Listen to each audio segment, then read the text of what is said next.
Hello everyone. Today I am going to share some of the questions from assignment 0 with you people, and it will be like NPTEL assignment 0 questions. At first I am going to share my screen.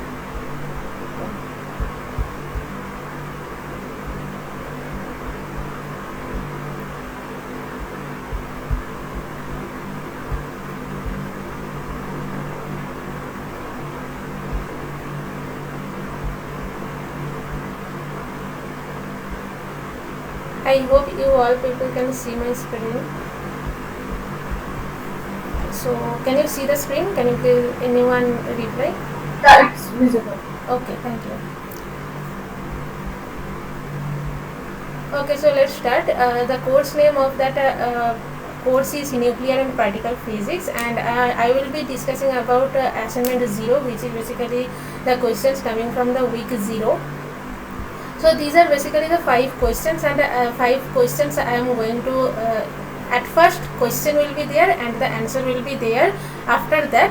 So if in between that there is any question, you can just hang me, or you can just say me that you have a question. So let's start about the question number 1. The question number 1 is like two particles of spin 1 and 3/2 are combined to form a bound state. Then which of the following is possible value of the total angular momentum of the combined state? And the 4 options are half, 3/2, 0 and 1. So this is the question. The question is basically what is the value of the total angular momentum of the combined state, and in that combined state two particles are there with spin half as well as spin 3/2. So for answering of that question, I have to write something here. In that question, S1 is given like half and S2 is 3/2, and also the total angular momentum, which we can write as capital S. It can have all the possible values from mod of S1 minus S2 to S1 plus S2 in the step of 1. So in this question, as S1 is half and S2 is 3/2, that means capital S has the value from 3/2 minus half, that is 1, to 3/2 plus half, that is 2, in steps of 1. As in between 1 and 2 there is nothing in steps of 1, so we can have the capital value S as 1 and 2. But in our question the options are like 0, half, 3/2 and 1, so that means the correct answer will be D, like 1. The 1 value will be the the total angular momentum of the combined state will be 1 or 2, as it is given in the equation in the question that 1, so that means the correct answer will be D. So this is about the first question. And coming to the second question. So the second question is like a doubly ionized lithium ion which is in an excited state of energy minus 13.6 eV. It emits a photon of energy 17 eV to come down to a lower energy state. Then what is the final energy level? And it's given that ground state energy of hydrogen atom is minus 13.6 electron volt. And the options are like n equal to 2, 1, 2, 3 and 4. So what basically the question says? The question says that the ground state energy of hydrogen atom is given here, and we are talking about one atom which is doubly ionized lithium atom. This doubly ionized lithium atom has the excited state of energy minus 13.6, but it right now emits a photon of energy 17 eV, and right now it came down to a lower energy state. So what will be the final energy level state? Is it n equal to 1? Is it first excited state? Is it second excited state? Or is it third excited state? So the answer will be like,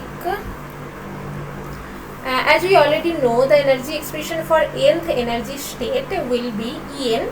The En is a general expression. The general expression for any nth energy state is En, which is basically minus 13.6 into Z square divided by N square, where Z is the atomic number of that atom.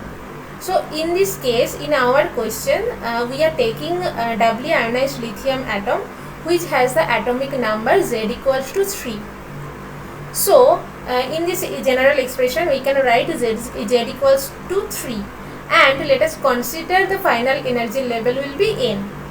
And it is also given the energy of the excited state is minus 13.6 electron volt.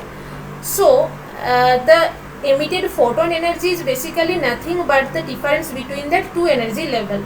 So the 17 will be the difference between two energy levels. One energy level is minus 13.6 electron volt energy, and the another energy level is minus 13.6 into 3 square divided by n square.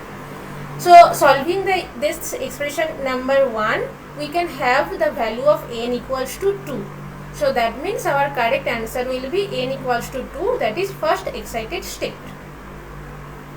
Okay, this is the answer of that question number 2. So that means the question number 2 has the correct answer as B, n equals to 2, first excited state. Now coming to the question number 3. The question number 3 says that which force is the reason for nuclear stability? Is it weak nuclear force, strong nuclear force, electromagnetic force, or gravitational force? So these 4 forces are basically our fundamental interaction forces, and among these 4 forces we already know that the strongest force is strong nuclear force and the weakest one is gravitational force. But which force is the reason for nuclear stability? The answer will be obviously strong nuclear force, because the strong nuclear force helps us to stable neutron and proton inside the nucleus. So that means strong nuclear force is the reason for nuclear stability. Now coming to the question number 4. The question number 4 gives the question is like, estimate the radius of the nucleus. The nucleus is like calcium 2045 in Fermi up to 3 decimal place. So here the question is basically what will be the value of the radius of nucleus calcium 2045, and we have to give the answer in units of Fermi up to 3 decimal place. So the answer of the question will be, as we already know, the radius of the nucleus can be written as r equals to r0 a to the power 1 by 3, where r0 will be, r0 is the 1.3 into 10 to the power minus 15 meter, that means 1.3 Fermi. And in this case we have a equal to 45, that means for calcium 2045, 20 means the atomic number is 20 and mass number is 45. So for this case the A is 45 and R0 is 1.3 into 10 to the power minus 15. So after putting the values of R0 as well as A, we can have the value of capital R, that is 1.5 into 10 to the minus 15 into 45 to the power 1 by 3, which is basically 4.623 Fermi. And as the question gives, as the question asks us to calculate the value up to 3 decimal places, that's why we can write our result in terms of 4.623 Fermi, and also the 1 Fermi is 10 to the power minus 15 meter, so the correct answer will be 4.623 Fermi. So coming to the last question. The last question is mass of proton and neutron are 938.27 MeV and 939.56 MeV respectively. Then we have to find the binding energy of potassium, which is like 1939, given its mass equals to 38.96370647 U, and we have to use the expression that 1 U equal to 931.5 MeV. And the question is asking like, give your answer in MeV up to 2 decimal place. So this is the question.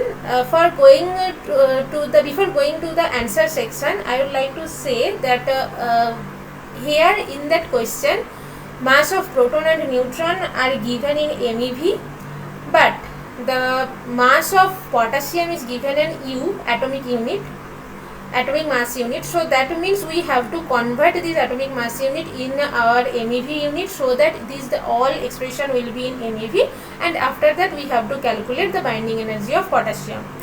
The binding energy is basically the energy which helps us to bind the nucleus of potassium.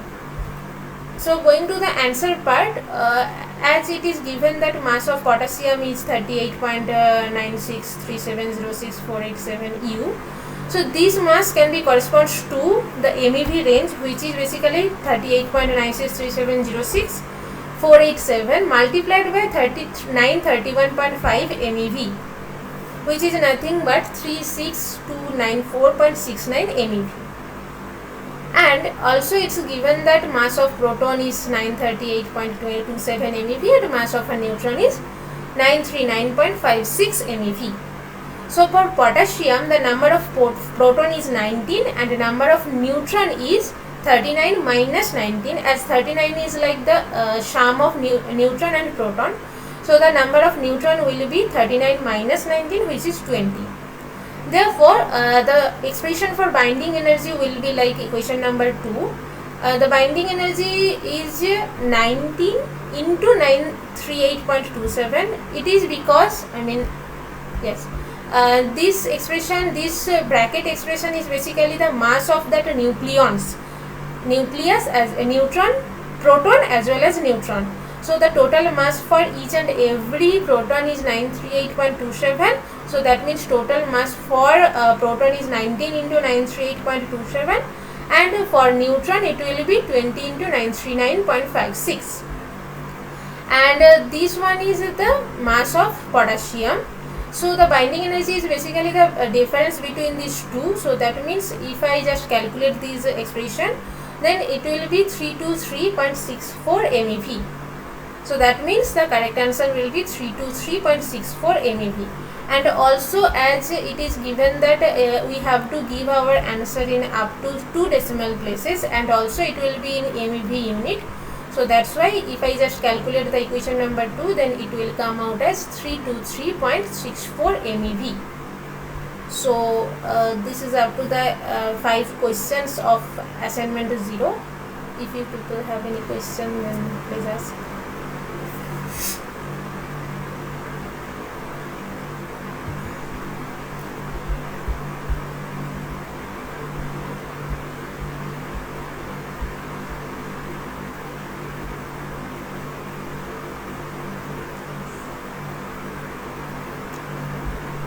Do you have any question about these 5 questions?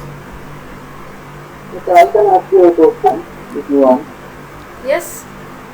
Okay, so in the question of the radius of the nucleus, Okay. R equal to R0. So what is the R0 actually is, and means how the value of R0 comes. It's the standard value, like it's the average radius of any nucleus, like with the hydrogen atom, like if the hydrogen atom's radius is R0 is 1.3 into 10 to the power minus 15, it's a very average value for that radius of any hydrogen atom, and after that multiplying with A, we can have the value of any other nucleus's radius. Okay, thank you. Hello? I understand it. Oh, Thank okay. you. Okay.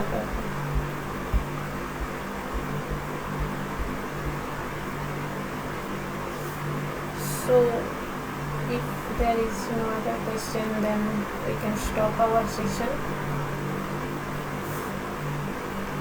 Thank you, everyone.